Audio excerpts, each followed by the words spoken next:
하나님의 말씀 요한복음 1장 35절로부터 42절까지 요한복음 1장 35절로부터 42절까지 찾으셨으면 다 같이 기립하셔서 하나님을 경외하는 마음으로 다 같이 합독하시겠습니다. 시작. 다음 날 요한이 다시 자기 제자 두 사람과 같이 서 있다가 예수께서 지나가시는 것을 보고서 보아라, 하나님의 어린 양이다 하고 말하였다. 그 두 제자는 요한이 하는 말을 듣고 예수를 따라갔다.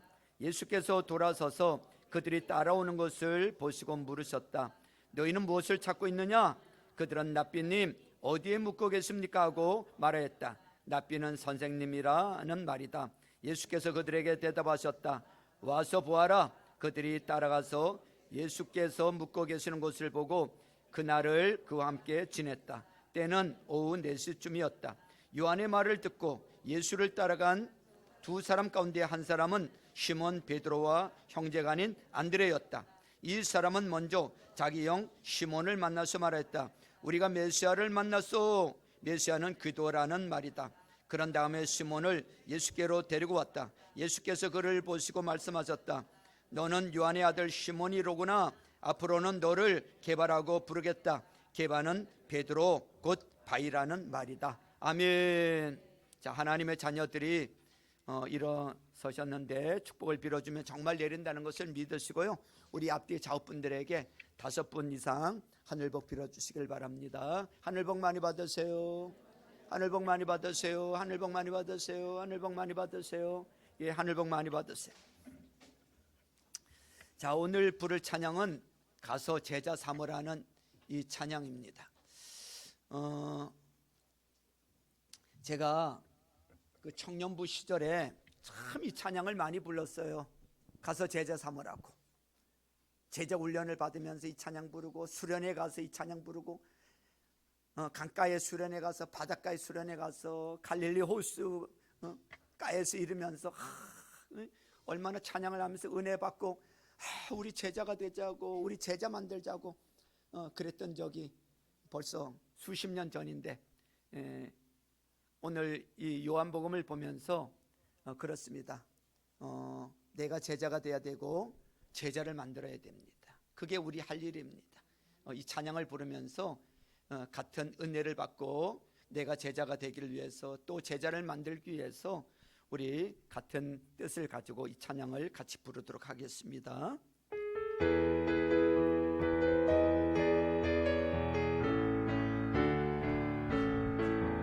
갈릴리 마을 그 숲속에서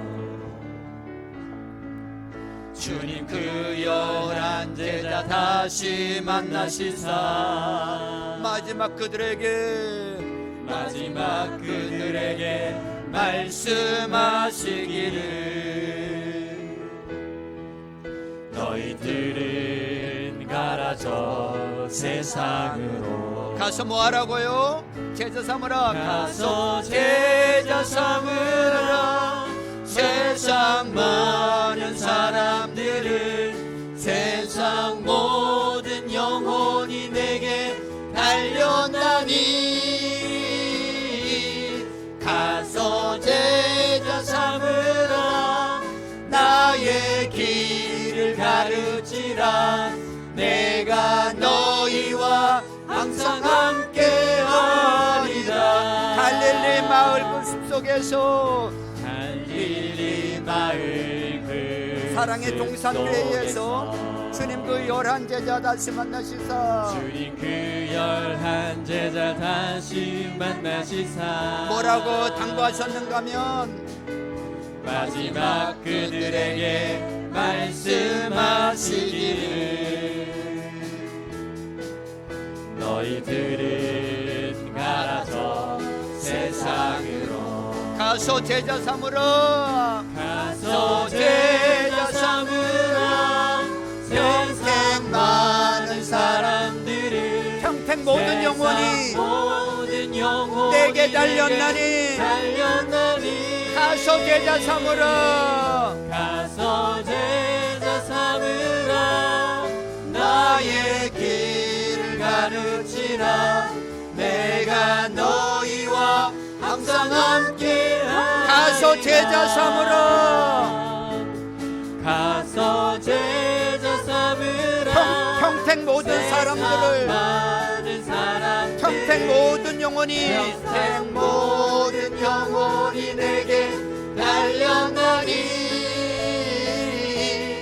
가서 제자 삼으라 나의 길을 가르치라 내가 너희와 항상 함께하리라. 하나님 우리 아버지, 저희가 먼저 예수님의 제자가 되기를 원합니다. 제자가 되게 하심을 감사합니다. 제자 삼기를 원합니다.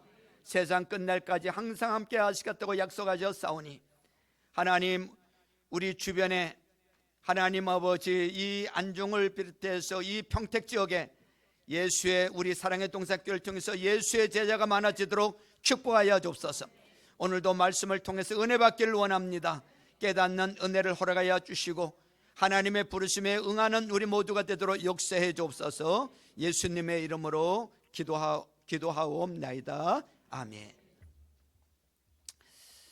자, 예수님께서 세례를 받으시고 그리고 공생애를 시작하셨는데 가장 먼저 하신 일이 무엇이었냐면 병을 고치시거나 설교를 하시거나 아니면 어떤 위대한 일을 하시거나 기적을 베푸신 일도 아니고요, 예수님이 가장 먼저 하신 일은 바로 제자들을 선택하셨다는 거예요.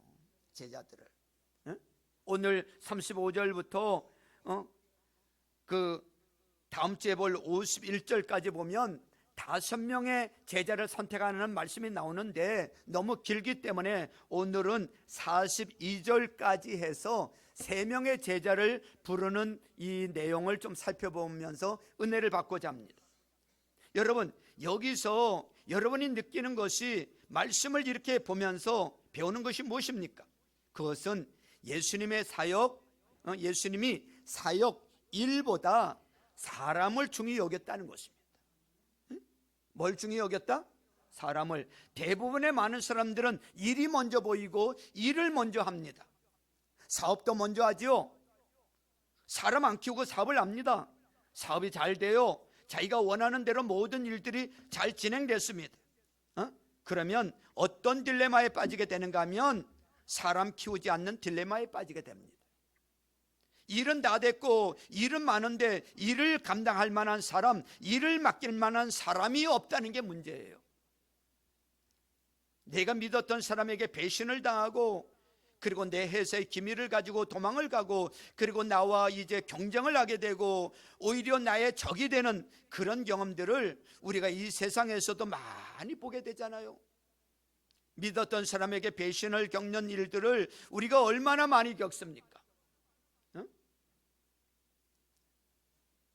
이런 뼈 아픈 교훈을 겪으면서도 우리는 계속해서 사람보다는 일을 우선하는 그런 경우가 많아요.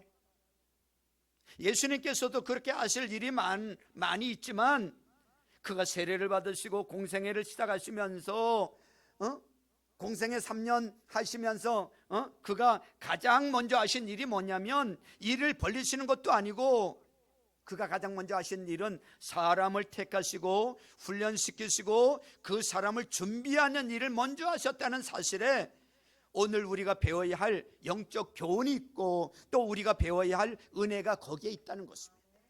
사람이 중요하다는 것입니다. 일보다 사람이 중요하다. 여러분, 예수님의 공생애 3년 동안 그가 하신 일의 거의 대부분은 무엇이었습니까? 사람들에게 복음을 전하고 병든 자들을 고치는 그런 일도 많이 하셨지만 예수님께서 가장 많은 시간을 들이고 에너지를 쏟았던 부분은 사람 키우는 일이었습니다. 그것도 많은 사람이 아니고 12명에 집중하셨어요. 12명. 예수님은 어떻게 사람을 선택하시고 어떻게 사람을 키우셨는가? 결국 여러분이나 나나 세상에 살든지 아니면 영적인 일을 하든지 이 문제는 다 똑같아요. 세상 일도 사람 키워야 되고요, 후계자 키워야 돼요. 그래야 내가 하던 일들이 내가 죽은 후에도 계속 될 수 있고, 내가 만들어 놓은 사업장도 계속 이루어질 수 있을 거 아닙니까? 우리나라 사람들은 사람을 잘 못 키운다는 데 문제가 있어요.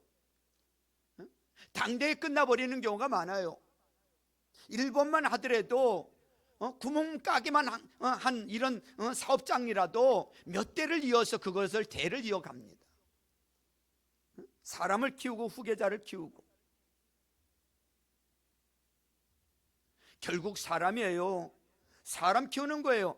하나님의 일도 예수님에 의하면 먼저 12제자를 선택하시고 키웠고 양육하셨다는 거예요.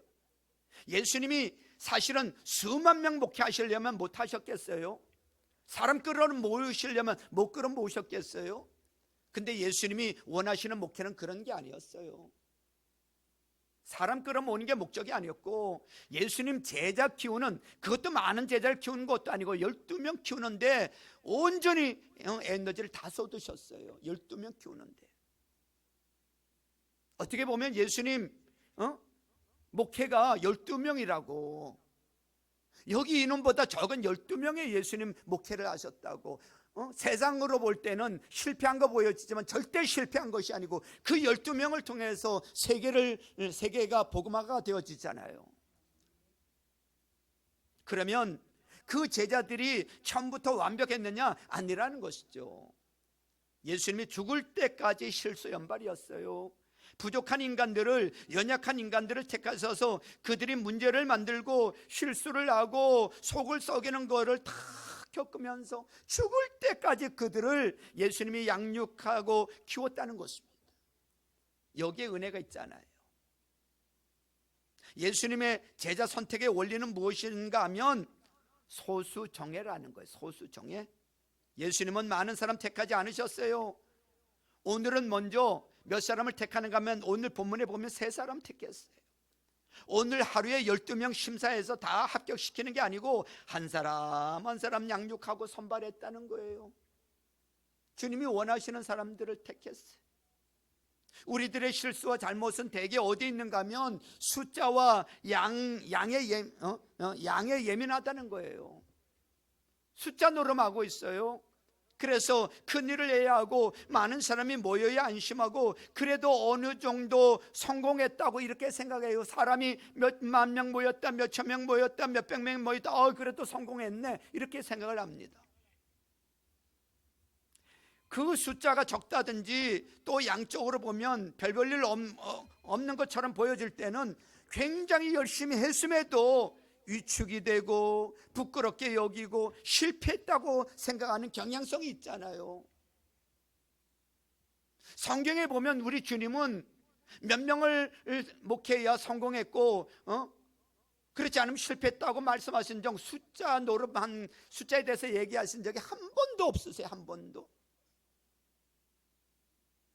사람 많이 끌어모아라고 말씀하신 적도 없고, 예수님이 오직 말씀하신 것은 몇 명 목회하라는 숫자도 없고, 오직 말씀하신 것은 제자 삼으라고 말씀하고 계세요. 복음 전에서 제자 만들라.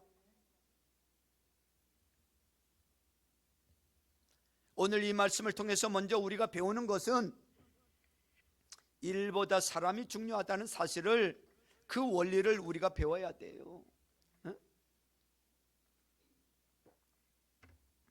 양보다 질이 중요하다고 하는 것은, 여러분, 양이 많이 모여서 질이 되는 것이 아니라 질이 양을 만든다는 사실을, 불특정 다수 대중보다 선택된 소수가 중요하다는 사실을 오늘 여러분들이 예수님을 통하여 배울 수 있게 되기를 주님의 이름으로 축원합니다.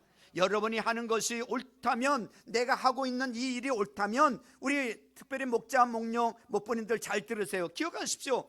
숫자가 적어도, 내가 지금 목장을 하는데 숫자가 적어도 내 목장 식구가 2명이요, 3명이요, 눈에 보이는 것이 별 볼 일 없어 보여도 이것이 중요하고 우리가 가야 할 길이 이 길이라고 하는 사실을 오늘 예수님의 제자 선택의 원리를 통해서 배울 수 있기를 주님의 이름으로 축원합니다. 교회 부흥과 성장의 원리도 마찬가지예요. 교회는 한 사람 한 사람이 그리스도의 제자로 부름을 받고 훈련받고 사역을 할 때 교회는 그 본질, 교회의 존재 목적, 사명에 이를 수가 있는 거예요. 특별히 오늘 말씀은 우리 교회에, 우리 사랑의 동산교회에 적용되는 말이고 제게 적용되는 부분이 참 많더라고요. 준비하면서 앞으로 사랑의 동산교회를 어떻게 이끌어갈 것이고 또 방향을 어디에 초점을 모으고 가야 할 것인가 하는 문제죠. 저는 오늘 이 말씀을 준비하고 묵상하다가 우리 사랑의 동산교회 개척 초기의 스피릿을 다시 생각하게 되었고, 그리고 신약교회를 회복하는 가정교회를 하기를 정말 잘했다는 생각이 또 드는 거예요. 주님이 원하시는 것은 군중이 아니에요, 무리가 아니에요, 제자입니다. 제자. 한 영혼, 여러분 아무리 사람이 많아도 한 영혼 한 개인이 중요하다는 거예요. 이래서 교회가 제자 양육이 중요하고요, 제자 만들지 않는 교회는 교회의 존재 목적, 교회의 본질에 접근하기가 어려운 거예요. 제자를 만들어야 돼요. 교회는 제자 안 만들면 그 교회는 교회 간판 내려야 되는 거예요. 생명의 삶 할 때도 제가 말씀드렸어요. 아무리 교인이 많아지고 교회가 크다고 할지라도 이 예수님의 정신, 이 예수님의 원리, 제자 선발의 원리, 소수종의 원리, 개인적인 만남의 이 원리는 약화될 수가 없다는 것입니다. 이것을 잊어버리면 교회는 본질을 잃어버리게 되는 것입니다. 그러면 예수님께서 오늘 본문에 세 사람을 제자로 선택하는데 제일 먼저 예수님의 제자로 부름받은 사람이 누구냐면 안드레라는 사람이에요. 안드레. 안드레는 어떤 사람이고 어떻게 예수님에 의해서 제자로 부름을 받았는가 하는 것을 아주 흥미있게 볼 수가 있는데, 그 부분이 바로 35절부터 38절까지 나옵니다. 한번 같이 보죠. 35절부터 38절까지 같이 읽겠습니다. 시작. 다음 날 요한이 다시 자기 제자 두 사람과 같이 서 있다가 예수께서 지나가시는 것을 보고서 보아라, 하나님의 어린 양이다 하고 말하였다. 그 두 제자는 요한이 하는 말을 듣고 예수를 따라갔다. 예수께서 돌아서서 그들이 따라오는 것을 보시고 물으셨다. 너희는 무엇을 찾고 있느냐? 그들은 랍비님 어디에 묵고 계십니까? 하고 말하였다. 랍비는 선생님이라는 말이다 그랬습니다. 예수님의 첫 번째 제자는 아주 놀랍게도 누구의 제자들이었는데 예수님을 따르게 돼요? 세례 요한의 제자들이었다는 것입니다. 세례 요한의 제자 중에서 택해서 예수님의 제자가 된 것입니다. 우리는 여기서 또 안드레의 경우를 보면 제자란 안드레의 경우를 보면 제자란 아무나 택해진 것이 아니라 잘 훈련되고 준비된 사람 중에서 뽑혀졌다는 것을 알 수가 있습니다. 아무나 뽑는 게 아니고 그래도 뭔가 준비된, 잘 훈련된 사람을 뽑았던 것을 보게 됩니다. 여러분 세례 요한이 아시죠? 세례 요한이 어떤 사람인지 아시죠? 세례 요한의 제자 되기가 쉬운 게 아니에요. 석청을 먹었고 메뚜기를 먹고 약대 털 옷을 입고 허리띠를 메고 사람이 없는 이 광야에서 세례 요한처럼 집도 없이 외롭고 고독하게 살아가는 그런 삶을 살았던 것입니다. 세례 요한이 그렇게 살았다면 그의 제자들도 그렇게 동행하면서 살았단 말이죠. 험한 생활 하는 건 쉬운 일이 아니에요. 또 육체적 고통을 겪으면서 사는 거, 주거 환경이 나쁜 거, 거친 음식을 먹는 거, 환경이 나쁜 데서 사는 거, 보기에는 멋있어 보여도 실제로 살아보면 굉장히 고통스럽습니다. 굉장히 고통스러워요. 세례 요한의 제자들이 세례 요한과 함께 그렇게 살았다는 얘기는 세례 요한의 제자들이 굉장한 수준의 사람들이었고 그렇게 훈련된 사람이었다라고 하는 것을 알 수가 있습니다. 예수님은 어떤 사람을 선택하셨는가? 먼저는 잘 훈련된 사람, 그리고 준비된 사람 중에서 먼저 사람을 택했다는 것을 볼 수가 있습니다. 어떻게 세례 요한의 제자들이 예수님의 제자가 될 수 있었을까요? 두 가지예요. 세례 요한을 따라다녔기 때문에 그런 거예요. 세례 요한을 따라다녔기 때문에 예수님의 제자가 될 수 있었던 거예요. 줄을 잘 서야 되는 거예요. 줄을 잘 서야 돼. 사람을 잘 만나야 되는 거예요. 세례 요한의 제자였기 때문에 세례 요한의 관심은 오직 예수님이었기 때문에 예수님이 지나가시는 것을 보고 세례 요한이 뭐라고 해요? 보라, 하나님의 어린 양이다. 이것은 세례 요한의 메시지의 요체예요. 핵심이에요. 결론이에요. 전부예요. 보라, 하나님의 어린 양이다. 그동안에 그렇게 기다렸던 하나님의 어린 양이라는 거예요. 저분이 내가 저 사람을 위해서 이 세상에 태어났고 저 사람을 위해서 살다가 저 사람을 위해서 죽을 거다. 이게 세례 요한 아닙니까? 내가 가지고 있는 인생의 모든 의미, 모든 것은 다 이 한 분을 위해서 내가 왔다. 세례 요한은 그렇게 생각을 했습니다. 그 말을 누가 들었는가 하면 세례 요한의 제자들이 들었어요. 세례 요한 정말 나 존경합니다. 대단한 사람이에요. 인기가 있었음에도 불구하고 겸손하고 자기를 한 번도 드러내지 않아요. 자기를 따르던 제자가 다른 사람의 제자가 돼 보세요. 질투나죠. 근데 그렇지 않아요. 요한은 내 제자였는데 저분을 따르게 만들어요. 세례 요한에게는 예수님밖에 없어요. 예수님을 위해서 왔고 예수님 자랑하고 예수님의 그 길을 곱게 하려고 왔고, 그분은 흥해야 되고 나는 쇠해야 되고 자기를 드러내지를 않아요. 오직 이 요한은요, 세례 요한은 예수님께 미쳤던 사람이요. 그러니까 그 옆에 있던 제자들도 우리 스승이 뭘 말하는지를 알고 있었던 거예요. 예수님 이야기를 하는 걸 들었어. 근데 저분이 세상 죄를 지고 간 하나님의 어린 양이래. 그러니까 세례 요한을 따르던 제자 가운데 세례 요한을 놔두고 예수님을 따르게 되잖아요. 세례 요한에겐 예수님밖에 없었어요.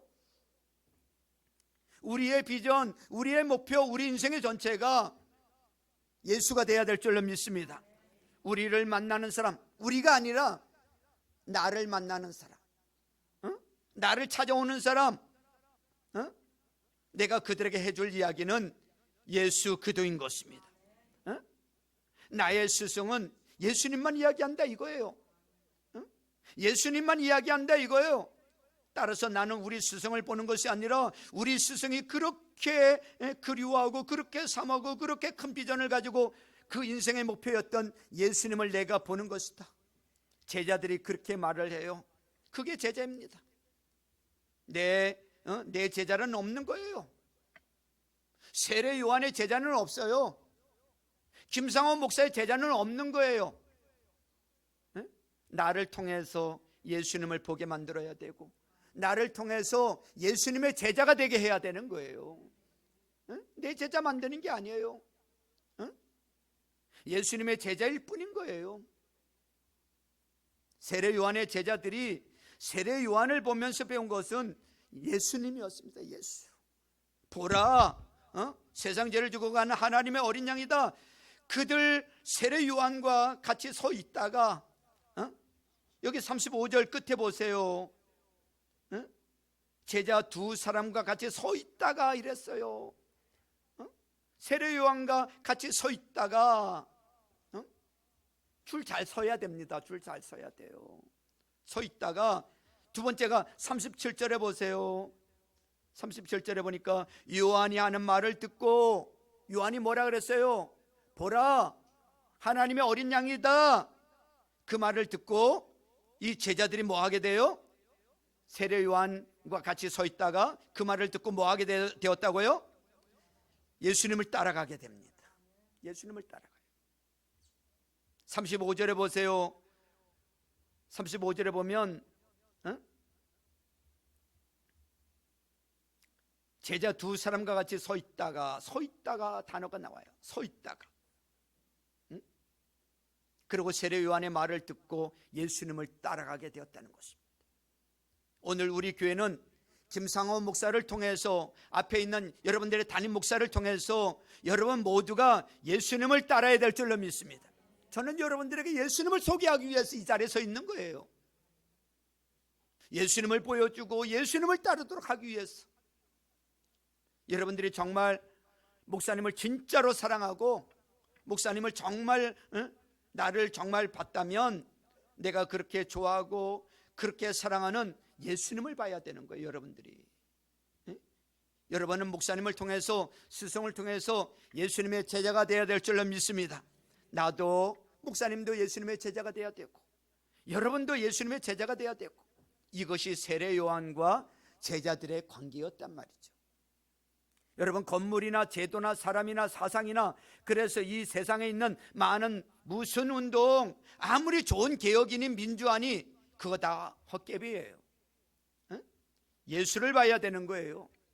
예수를 보면 개혁이 일어나고 예수를 보면 여러분 민주화도 일어나고 예수를 보면 경제 부흥도 일어나고 예수를 보면 교육도 갱신되는 것이지만 예수를 보지 않고 다른 걸 보면 미래에 빠지게 됩니다.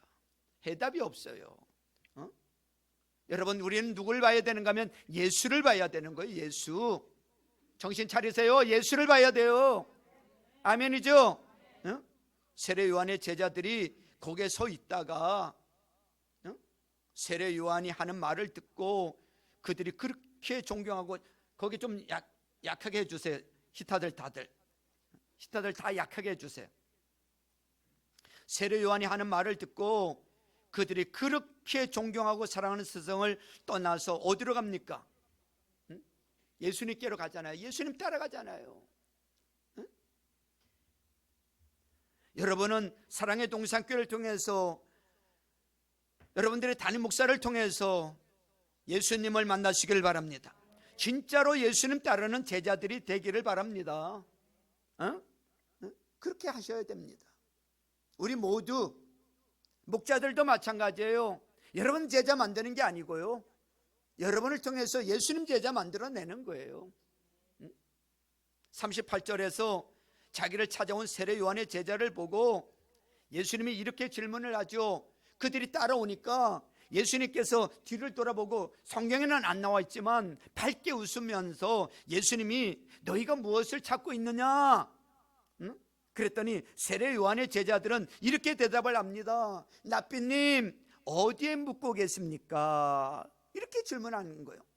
무엇을 찾느냐 이랬더니 어디에 묻고 계십니까? 재밌는 것은 예수님께서 누구를 찾느냐 이렇게 물었는데 무엇을 찾고 있느냐라고 이렇게 묻지 않고 누구를 찾느냐 이렇게 묻지 않고 무엇을 찾고 있느냐라고 물었다는 것입니다. 그 제자들은 당신은 누구십니까? 라고 묻지 않고 당신이 사시는 곳은 어디입니까? 라고 물었어요. 어디에 묻고 계십니까? 그 세례 요한의 제자들이 알고 싶었던 것은 예수님의 거처였습니다. 대개 그 거처를 보면 그 사람을 알거든요. 이때 예수님께서 뭐라고 말씀하시죠? 참 재미있는 말씀을 하세요. 39절에 보니까 39절 예수께서 그들에게 대답하셨다. 뭐 하라고요? 와서 보아라. 그들이 따라가서 예수께서 묵고 계시는 곳을 보고 그날을 그와 함께 지냈다. 때는 오후 4시쯤이었다 그렇습니다. 제자들이 예수님을 만나서 이렇게 얘기를 나누면서 깨달았던 것 같습니다. 내가 구했던 것이 바로 이것이었구나. 내가 찾던 분이 바로 이분이었구나. 그래서 요한에게는 이 시간까지 생생하게 시간이 남아있는 걸, 그러니까 그 시간이 오후 4시쯤 되었다고 아예 기록을 하고 있잖아요. 내가 구하고 찾던 그분을 만난 그 시간입니다. 그래서 예수님께서 이제 예수님에게 제자가 둘이 생겼어요. 이것이 제자의 시작인 것입니다. 40절을 보세요. 40절 시작. 요한의 말을 듣고 예수를 따라간 두 사람 가운데 한 사람은 시몬 베드로와 형제가 아닌 안드레였다 그랬습니다. 여기 두 제자의 이름이 하나는 나오는데 한 사람은 제자 이름이 안 나와요. 하나는 누구예요? 안드레였는데 한 사람은 안 나와. 그럼 한 사람은 누구냐 이거요. 사람들은 이 한 사람이 요한이라고 보는 거예요. 사도 요한복음을 쓴 사도 요한이라고 생각해. 딴 복음서에서는 다 요한의 이름이 등장을 하는데 요한복음에는 처음부터 끝까지 요한의 이름이 한 번도 등장을 하지 않아요. 그래서 이것이 요한이 혹시라도 자기가 교만해질까 봐 자기 이름을 감췄던 것으로 생각이 됩니다. 응? 한 명은 안드레, 한 명은 이 요한으로 보여지는 거예요. 예수님의 제자가 된 이 안드레가 그 다음에는 누구를 찾아가요? 자기 형 베드로를 찾아갑니다. 41절부터 42절이에요. 한번 보세요. 41절부터 42절 시작. 이 사람은 먼저 자기 형 시몬을 만나서 말하였다. 우리가 메시아를 만났소. 메시아는 그리스도라는 말이다. 그런 다음에 시몬을 예수께로 데리고 왔다. 거기까지. 자, 안드레가 누구를 만났어요? 메시아를 만났어요. 그리스도를 만났어요. 예수님이 사는 것을 가서 보시고 가서 사는 걸 보고 그 다음에 그 기쁨과 감격이 너무나 크고 막 흥분되는 거. 메시아를 만나고 나니까 너무 좋은 거요. 예수님 믿고 내가 구원받으니까 너무 좋은 거요. 그리고 제일 먼저 생각하고 찾아온 사람이 누구였는가 하면 자기 형 시몬을 찾아왔습니다. 시몬을 찾아. 여기서 배우는 메시지는 뭡니까?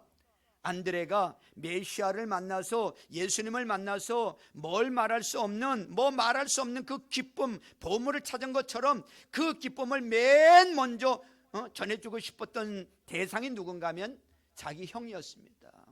형에게 이 기쁨을 나누고 싶다. 이 메시아를 소개하고 싶다는 거죠. 그렇습니다. 우리도 진짜 예수님을 만나면요, 그 기쁨이 있으면요, 입 닫고 있을 수가 없어요.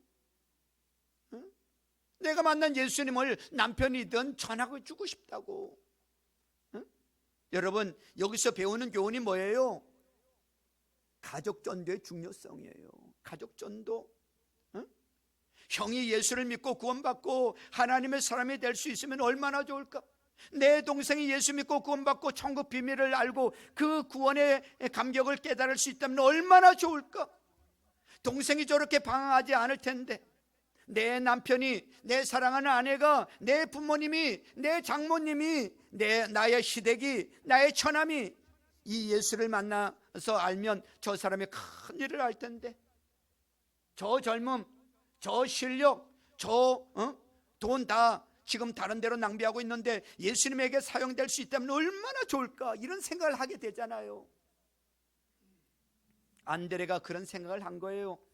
우리 영이 예수 믿으면 얼마나 좋을까?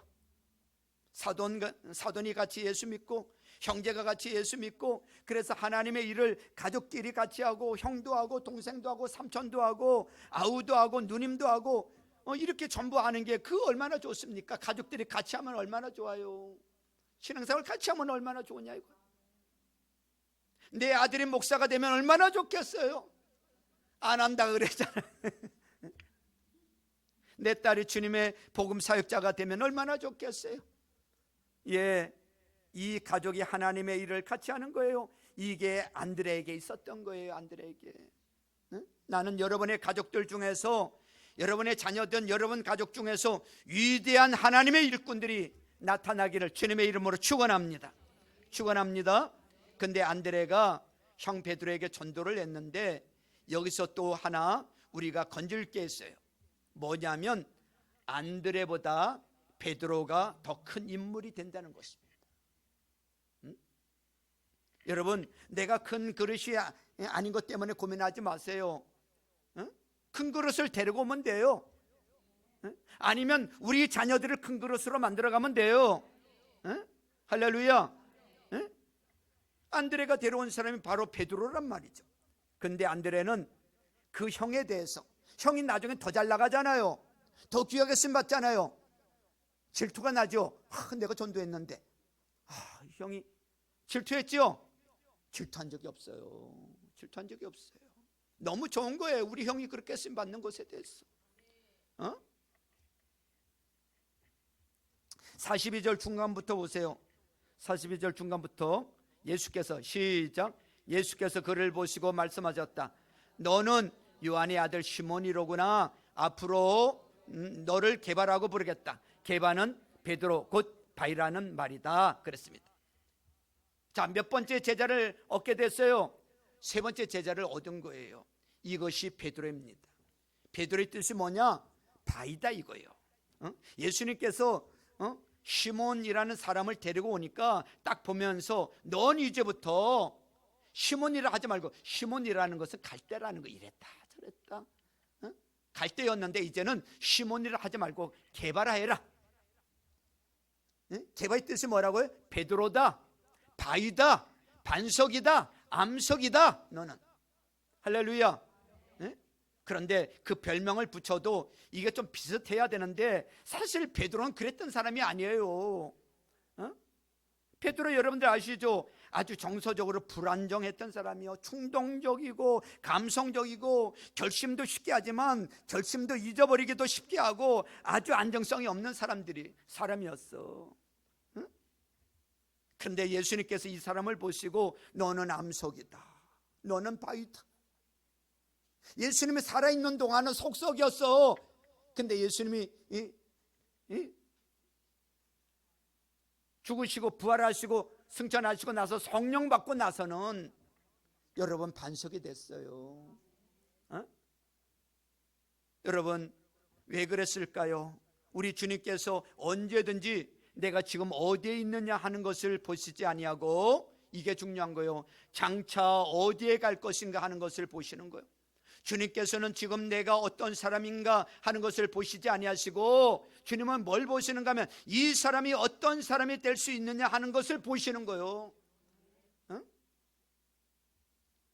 사람들이 베드로를 봤을 때 변덕쟁이였지만 예수님께서는 반석까지 든든한 교회 터가 될 수 있는 바위로 봤던 거예요. 베드로로 봤던 거예요.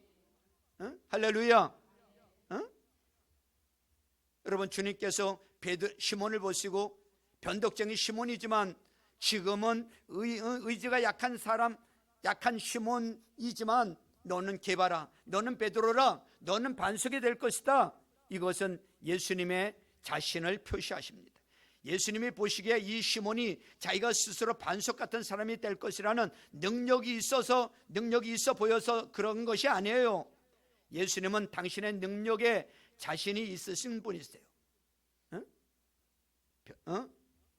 변덕쟁이였던 이 시몬이지만 내가 너를 반석으로 만들겠다 이거요. 반드시 그렇게 되게 만들겠다. 당신의 능력에 대한 자신인 거예요. 사람들을 지금만 보고 판단하고 평가하면 안 돼. 우리가 주님의 쓰임받기를 원하지만 우리 자신을 볼 때에 모자라는 게 있고 못난 것이 것도 많고 쓸 수 없는 사람처럼 느껴져요. 여러분들이 남편 볼 때, 아내 볼 때, 자녀들 볼 때 아이고 저게 쓰임 받을까? 그렇게 보여질 수도 있어요. 그러나 우리가 우리 자신을 하나님께 맡기면은 하나님께서 우리를 훈련시켜 주시고 깎아주시고 키워주시고 고쳐주시고 만들어서 쓰신다는 것을 잊지 마세요. 할렐루야.